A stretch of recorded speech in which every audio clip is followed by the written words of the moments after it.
আমার পাশে যে মানুষটাকে দেখতে পাচ্ছেন তিনি শূন্য থেকে কোটিপতি হয়েছেন এবং এখন তিনি অন্যকেও তা হতে সাহায্য করছেন। মাত্র 12 বছর আগেও আমার নিজের অফিস বলতে কিছুই ছিল না। আর আজকে বাংলাদেশে এই বিশাল অফিস সহ চায়নাও অফিস আছে এবং চাইনিজ এমপ্লয়িও আছে।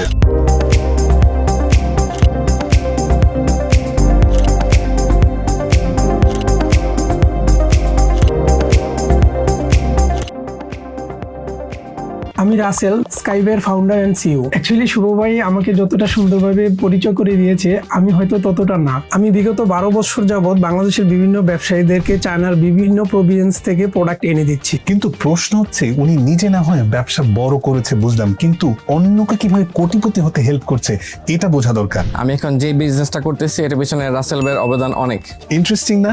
চলুন সেই গল্প শোনাবো আজ। ভিডিওটা অনেক মানুষের কাজে আসতে পারে এবং অনেক মানুষ ইন্সপায়ার হতে পারে, তাই ভিডিওটা সেভ করে রাখতে পারেন অথবা অনেকের সাথে শেয়ার করে দিতে পারেন। ওনারা কিন্তু খুব ইন্টারেস্টিং একটা কাজ করছে।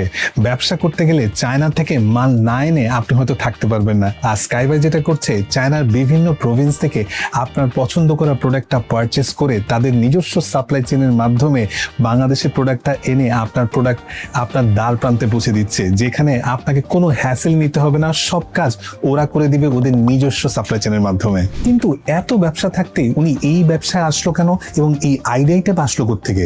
আমার শুরুটা হয়েছিল ভার্সিটিতে পড়া অবস্থায়। তখন চাইনিজ ল্যাঙ্গুয়েজ কোর্সে আমার বিভিন্ন চাইনিজ ফ্রেন্ডদের সাথে পরিচয় হয়। তখন আমি আমার বন্ধু বান্ধবদের জন্য চায়না থেকে টুকটাক প্রোডাক্ট নিয়ে আসতাম এই চাইনিজদের মাধ্যমে। কিন্তু একটি ঘটনা তখন আমার লাইফ উলট পালট করে দেয়।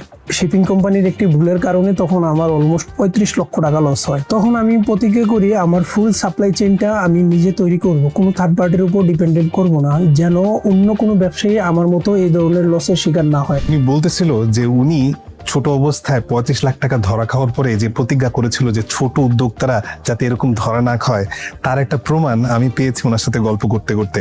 আপনাদের হয়তো মনে আছে গত বছর 2025 সালের 18 অক্টোবর বাংলাদেশ শাহজালাল আন্তর্জাতিক বিমানবন্দরের কার্গো সেকশনে একটা বিশাল আগুন লাগে এবং সেখানে কিন্তু প্রচুর উদ্যোক্তার মালামাল পুড়ে যায় এবং উইকিপিডিয়ার মতে প্রায় 10,000 কোটি টাকার মালামাল পুড়ে যায় এবং সে জায়গায় স্কাইবাইয়ের প্রায় 2.5 কোটি টাকার মাল ছিল। ইন্টারেস্টিং জিনিস কি জানেন, সেখানে কিছু ছোট উদ্যোক্তা প্রায় 56 লক্ষ টাকা অগ্রিম পেমেন্ট করে রেখেছিল। 18 তারিখ আগুন লাগে এবং রাসেল ভাই 19 তারিখ রবিবার তার এফডিআর ভেঙে সব টাকা সেই ছোট উদ্যোক্তাদের পরিশোধ করে দেয়। উনি যে বলেছিল যে ছোট উদ্যোক্তারা যাতে লস না খায়, উনি সেই কথাটা রেখেছিলেন এবং এটা কিন্তু একটা বিশাল মনের পরিচয়। এই জন্যই হয়তো অনেক মানুষ এখন ওনাদেরকে বিশ্বাস করেন এবং আমি দেখতে পাচ্ছিলাম প্রায় 2,68,000-এর উপরে কাস্টমার প্রায় 3,24,000 অর্ডার দিয়েছে এবং প্রায় 538টা শিপমেন্ট ওনারা কমপ্লিট করে ফেলেছেন। সব এখানে থেকে দেখা যায় এবং মজার ব্যাপার কি জানেন, আজকেও দেখছিলাম শুধুমাত্র আজকে 229টা অর্ডার এসেছে এবং আমি যদি বলি এই অর্ডারগুলো কেমন তাহলে সেটা দেখে আপনি হয়তো ইন্সপায়ার হবেন। আমি বোঝার চেষ্টা করছিলাম কাস্টমাররা আসলে কি ধরনের অর্ডার দেয় এবং ইন্টারেস্টিং একটা জিনিস পেলাম। যেমন এখানে দেখতে পাচ্ছি একটা সোলার লাইট চায়নার শেনজেন থেকে অর্ডার দেওয়া হয়েছে স্কাইবাইকে।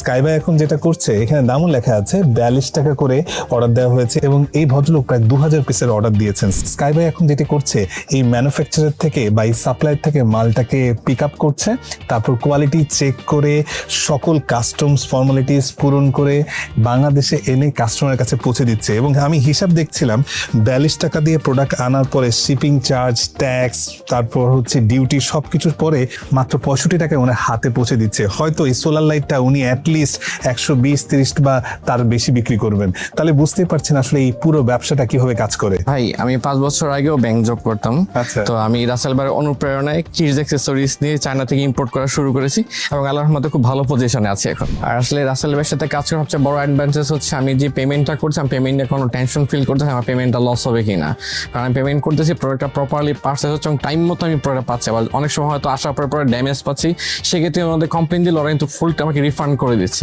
এবং আমার হ্যাসেল নিতে হয় না যে কখন টাকাটা আমার রিফান্ড দিবে, আমার বলার আগে চলে আসে রিফান্ড আমার অ্যাকাউন্ট। আমি একটু আগে বলেছিলাম যে যে ওনাদের কিন্তু চায়না অফিস আছে এবং এই চাইনিজরা কিন্তু সেই অফিসটা লুক আফটার করেন সেখানে, এবং এদের কাজ হচ্ছে চায়নার বিভিন্ন জায়গা থেকে প্রোডাক্টটা এনে চায়নায় ওয়্যার হাউসে রাখা। এবং বাংলাদেশেও কিন্তু ওনাদের আলাদা ওয়্যার হাউস আছে, চায়না ওয়্যার হাউস থেকে সকল মালগুলোকে ঠিকঠাক ভাবে ওনারা বাংলাদেশ ওয়্যার হাউসে পাঠিয়ে দেন এবং ওনারাই সেই দায়িত্বটা পালন করছেন। আমি বোঝার চেষ্টা করছিলাম এই চাইনিজরা আসলে কিভাবে ভ্যালু অ্যাড করছেন, এবং উত্তরে তিনি যা বললেন, As the director of Skybuy in China, I look after the purchasing, LC receiving, freight forwarding, and after sales issue.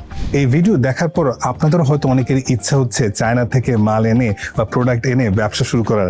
আমি কমেন্টসে বিস্তারিত দিয়ে দিব স্কাইবাইয়ের সেই ওয়েবসাইট থেকে, আপনি দেখতে পারেন আপনি কোন পণ্য নিয়ে ব্যবসা শুরু করতে চান।